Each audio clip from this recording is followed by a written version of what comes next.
Assalamualaikum warahmatullahi wabarakatuh. Halo sahabat FGLSN, salam literasi, ayo membaca. Perkenalkan, nama saya Ahmad Wisnu Surya Bantala dari Sekolah SMP Negeri 2 Mojolaban dengan guru pembimbing Bapak Sri Harjanto. Pada kesempatan ini, saya akan mendongeng dengan judul Eka Cakra, adaptasi karya oleh Bagus Bagaskoro Wisnumurti. Eka Cakra. Tersebutlah di sebuah hutan yang lebat, 6 orang manusia sedang menjalani hukuman mereka. Mereka adalah Pandawa yang sedang menjalani hukuman dari Kurawa karena kalah bermain dadu. Akan tetapi, bukankah Pandawa ada 5? Ya, selain Yudhistira, Bima, Arjuna, dan kembar Nakula Sadewa, sang ibu Kunti juga menemani perjalanan mereka. Meskipun Bima dan Arjuna sudah melarangnya, namun naluri seorang ibu tidak dapat melepaskan anak-anaknya di usia yang masih sangat belia.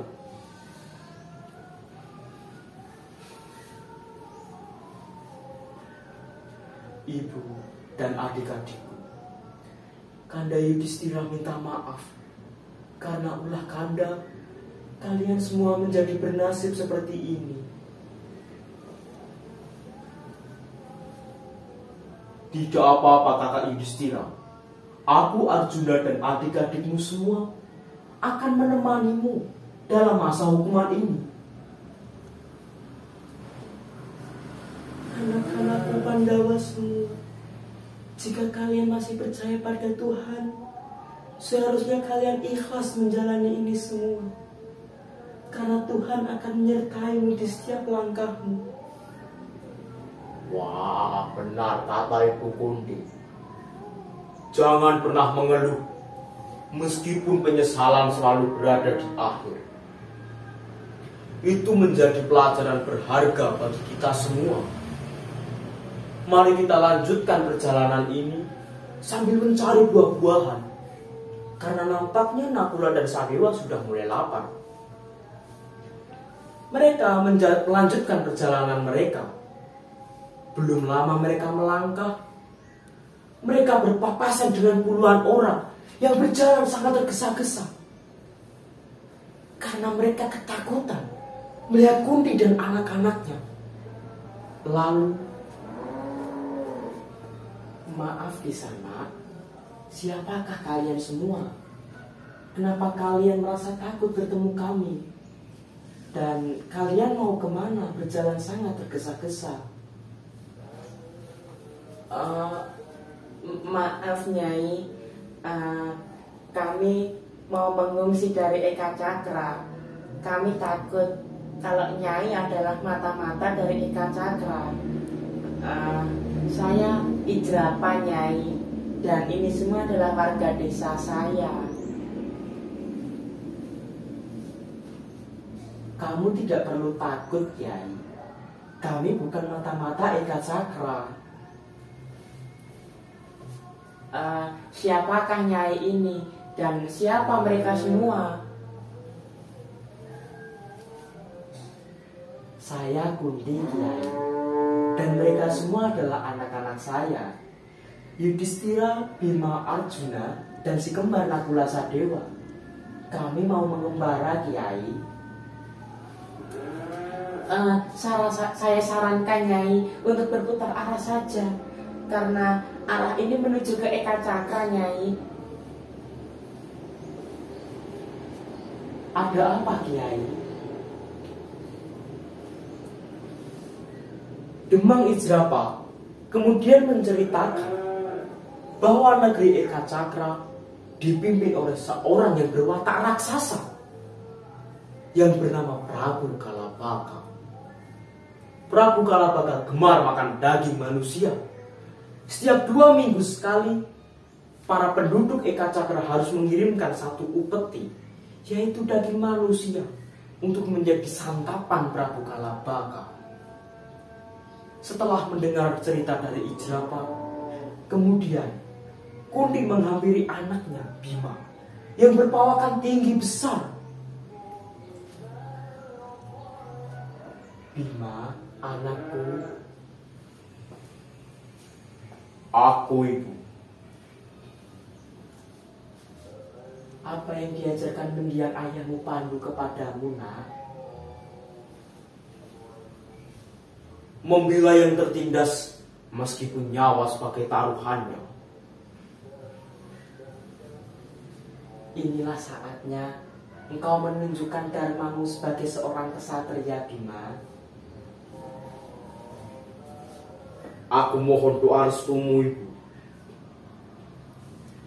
Kunti berkata kepada Demang Ijrapa bahwa anaknya siap menjadi santapan Prabu Kalabaka.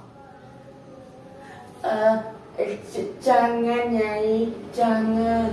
Kami sangat berdosa kalau kami mengizinkannya. Lagi pula, anak-anak Nyai pasti akan keberatan, Nyai. Wah, Demang Ijrapa, kau tidak perlu khawatir akan keselamatanku. Inilah dharmaku sebagai seorang kesatria, Demang Ijrapa. Setelah mengizinkannya, walaupun dengan rasa berat hati, kemudian tubuh Bima dilumuri bumbu-bumbu aneka masakan dan dimasukkan ke dalam gerobak dan didorong ke istana Kalabaka. Sesampainya di istana Kalabaka, inikah makananku hari ini, Ijrapa?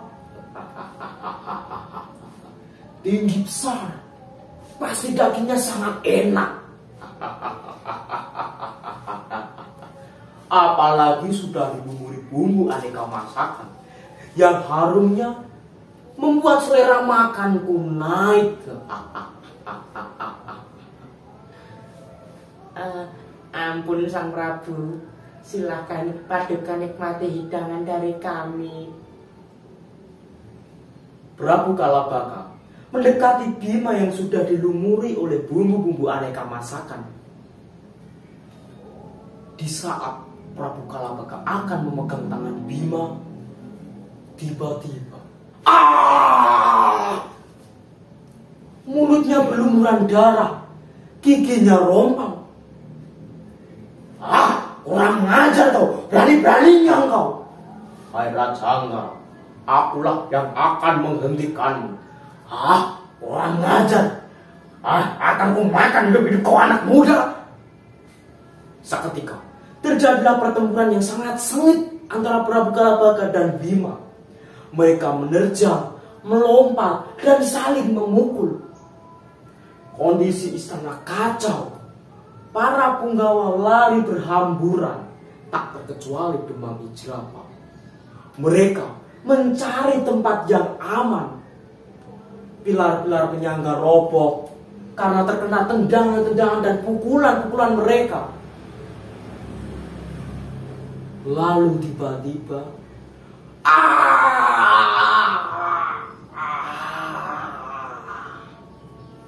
Kuku Pancanaka Sang Bima berhasil menembus jantung Raja Angkara itu. Sang Bima dielu-elukan oleh masyarakat negeri Ekacakra. Mereka sangat gembira. Mereka menyoraki Bima dengan sangat semangat. Bima, Bima, Bima, hidup Bima, hidup Bima. Bima, terima kasih karena engkau telah membebaskan kami dari cengkraman Ratu Angkara itu. Sama-sama Kiai Ijrapa. Aku hanya menjalankan tugasku menjadi seorang kesatria. Setelah sepeninggal Prabu Kalabaka, Demang Ijrapa menjadi pemimpin di negeri Ekacakra. Negeri Ekacakra menjadi negeri yang adil dan makmur. Sedangkan para Pandawa melanjutkan perjalanan mereka ke utara. Dan mereka menjalani sisa hukuman dari para Kurawa karena mereka telah kalah bermain dadu. Demikian dongeng tentang Eka Cakra. Mohon dukungannya untuk like, komen, subscribe, dan share video ini kepada keluarga, teman, dan sahabat yang Anda kenal. Semoga dapat menghibur dan bermanfaat.